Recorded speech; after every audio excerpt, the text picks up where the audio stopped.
जिन लोगों ने मस्जिद के बाहर झंडे लगाए वो भी गलत हैं, वो भी आतंकवादी की श्रेणी में आते हैं, और जिन लोगों ने कल पत्थर बरसाए वो भी आतंकवाद की श्रेणी में आते हैं। वो दोनों ही लोग किसी धर्म या जाति से नहीं हो सकते हैं। शर्मा, सबसे पहला सवाल आपसे यह है कि जो अभी जहांगीरपुरी में जो दंगा फसाद हुआ है हनुमान जयंती पे, उस पर आप क्या कहना चाहेंगे कि ये आखिर क्यों हो रहा है देश के अंदर?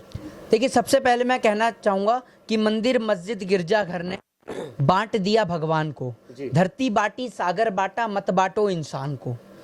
कि मंदिर मस्जिद की जो राजनीति है इसने भगवान को बांट तो दिया ही था। आज हम भगवान में, ईश्वर में, अल्लाह में हम उनको ढूंढते हैं, मंदिर में, मस्जिद में जाके, गिरजाघर में, चर्च में जाके तराशते हैं, जबकि भगवान तो साक्षात इंसान के अंदर है।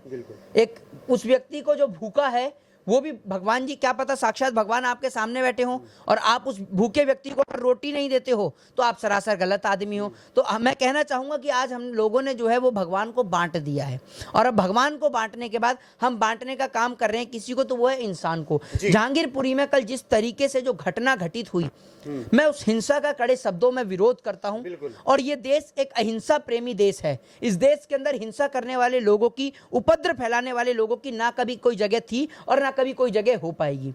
कल जिस तरीके से जहांगीरपुरी के अंदर दंगा हुआ, इससे पहले रामनवमी के पावन पर्व पर मध्य प्रदेश के अंदर दंगा हुआ, कर्नाटक के अंदर हिजाब का विवाद उत्पन्न हुआ। इस देश के अंदर क्यों आखिर त्योहारों को खराब किया जा रहा है? चाहे रमजान हो, चाहे नवरात्रि हो, चाहे फिर वो भगवान श्री हनुमान जी का जन्मोत्सव हो, हनुमान जयंती का पावन पर्व हो, आखिर क्यों ऐसे पावन अवसरों पर, इतने प्रिय त्योहारों के ऊपर देश के अंदर दंगे होते हैं? एक लंबे वक्त से लोग इंतजार करते हैं ऐसे पर्व आने के लिए, लेकिन जब ऐसे त्यौहार आए उस वक्त जो है इस तरीके से जो घटनाएं हो जाती है, तो इसको लेकर के आप क्या कहना चाहेंगे? कि मैं इसको लेकर के एक बात कहना चाहूंगा कि क्या इस देश के अंदर लोगों के मन से, लोगों के जहन से पुलिस का भय निकल चुका है? क्या इस देश के अंदर लोग पुलिस से डरना बंद कर चुके हैं? क्या इस देश के लोग अब पुलिस से नहीं डरते हैं? क्या इस देश के अंदर के लोग अब न्यायपालिका से नहीं डरते हैं जो इस प्रकार के दंगे कर रहे हैं? दिल्ली पुलिस को कुछ ऐसी कार्रवाई करनी चाहिए इन दंगाइयों के खिलाफ कि इससे दंगाइयों को सबक मिले और वो दोबारा इस प्रकार की हरकत ना कर सके। जिन लोगों ने भी दंगे किए हैं उन लोगों का कोई जाति, कोई धर्म, कोई मजहब नहीं होता है, क्योंकि आतंकवादियों का कोई धर्म, कोई जाति, कोई मजहब नहीं होता। ये दंगाई लोग हैं। जहांगीरपुरी की हिंसा के बाद मैंने कुछ लोगों से जब जानकारी ली, उनसे बात करने की कोशिश करी, तो उन लोगों का कहना यह था कि मोहित भाई, हम आपसे एक बात कहना चाहेंगे कि आपको देश दुनिया के लोग सुनते हैं, तो हम आपसे एक बात कहना चाहेंगे कि आप न्यूज़ चैनल के माध्यम से इस बात को बोलिएगा कि जो भी दंगा करने वाले लोग, और ये बात मुस्लिम धर्म के लोगों ने कही कि जो भी लोग दंगा करने वाले लोग हैं उनके ऊपर कड़ी से कड़ी कार्रवाई हो, चाहे वो किसी भी जाति, किसी भी धर्म मजहब के हों, चाहे वो हिंदू हो, मुस्लिम हो, सिख हो, ईसाई हो, वो डिपेंड नहीं करता। कह रहे इन दंगाइयों के चक्कर में हम लोग हिंदू मुस्लिम एक साथ रहते हैं, हमारा घर परिवार बेघर हो जाता है, हमारा घर उजड़ जाता है। तो इन दंगाइयों के खिलाफ कड़ी से कड़ी कार्रवाई होनी चाहिए। वही तो एक चीज देखा गया है कि अभी जहांगीरपुरी की अगर हम बात करें, हाल में जो घटना हुई है, उससे पहले भी जो है देश के कई अलग अलग जगह से ये खबरें आई थी कि कई जगह पे दंगा फसाद हुआ है, रामनवमी पे हुआ है, हनुमान जयंती पे हुआ है। देखिए, रामनवमी के दिन जो हुआ घटना, उसके बाद आप देखिए कुछ लोग ऐसे लोग हैं इस देश के अंदर जो उपद्रव फैलाने का काम करते हैं।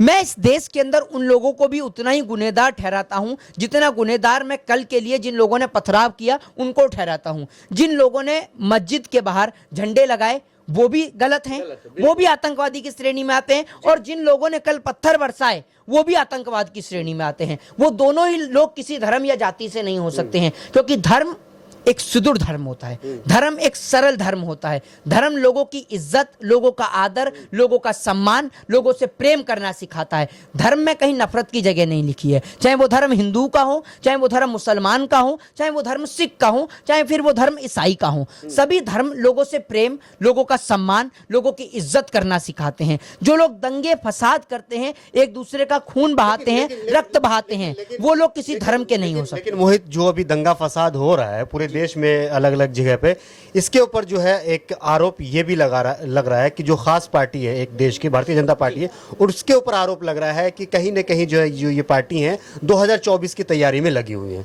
भारतीय जनता पार्टी, इस बात में कोई दोहराई नहीं है और इस बात को कहना भी पूर्ण रूप से गलत नहीं होगा कि भारतीय जनता पार्टी इस देश के अंदर धर्म की राजनीति नहीं करती है। भारतीय जनता पार्टी पूर्णतः धर्म की राजनीति करती है और धर्म की राजनीति भी सिर्फ इसलिए नहीं करती है कि इससे हिंदू धर्म के व्यक्तियों को कोई फायदा हो, इसलिए करती है कि भारतीय जनता पार्टी को धर्म की राजनीति करने से कुर्सी प्राप्त होती है। भारतीय जनता पार्टी को कोई फर्क नहीं पड़ता कि दंगे के अंदर हिंदू मरे, मुसलमान मरे, सिख मरे या ईसाई मरे। भारतीय जनता पार्टी ऐसी पार्टी है जो हिंदुओं के बीच जाती है तो कहती है हमें राम के नाम पे वोट दे दो, वो मुसलमान के बीच जाती है तो कहती है हमें अल्लाह के नाम पे वोट दे दो, वो सिख के बीच में जाती है तो वो कहती है कि हमें भगवान गुरु गोविंद सिंह के नाम पर वोट दे दो। तो भारतीय जनता पार्टी तो राजनीति इसी चीज की करती है। भारतीय जनता पार्टी इस देश के अंदर एक ऐसी इकलौती इतनी निचली गिरे स्तर की पार्टी है जिन्होंने लोगों के अंदर इतना डर, भय और इतनी नफरत पैदा कर दी है कि अब उस नफरत को लोगों के जहन से निकालना मुश्किल हो गया है। जो प्रधान सेवक है, प्रधानमंत्री मोदी है, इन घटनाओं पे उनका अभी तक कोई किसी तरीके से कोई जो है ट्वीट्स वगैरह देखने को नहीं मिला। कहां से मिलेगा प्रधानमंत्री जी को?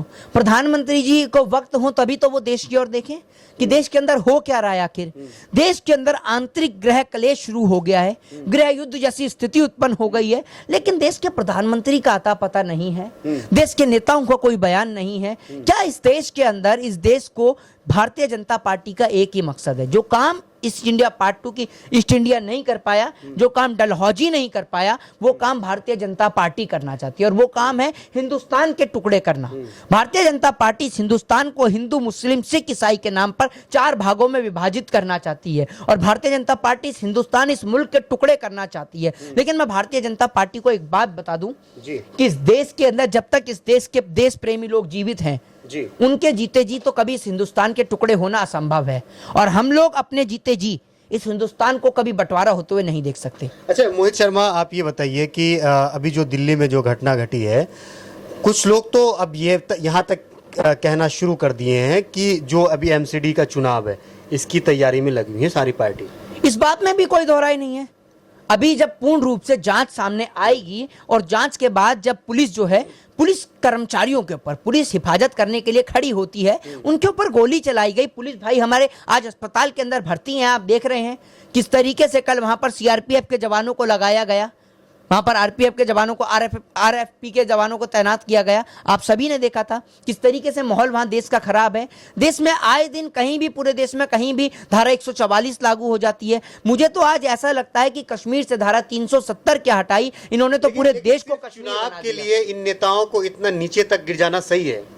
नीचे तक गिर जाना, अरे ये इतनी निचले स्तर की गिरी हुई पार्टी है जो इस देश के अंदर किसी का भी कत्ल, किसी का भी मर्डर कराना इनके लिए एक बेहद आम बात है। इनको कोई फर्क नहीं पड़ता, इनका नेता कोई स्टेटमेंट दे दे और उसके बाद लोगों के घर जल जाते हैं। इनको कोई फर्क नहीं पड़ता हिंदुओं से भी। कल के भी दंगे में हिंदुओं के ऊपर चोट आई है, मुसलमानों के ऊपर चोट आई है, इस देश के अंदर एकता, अनेकता के ऊपर चोट आई है।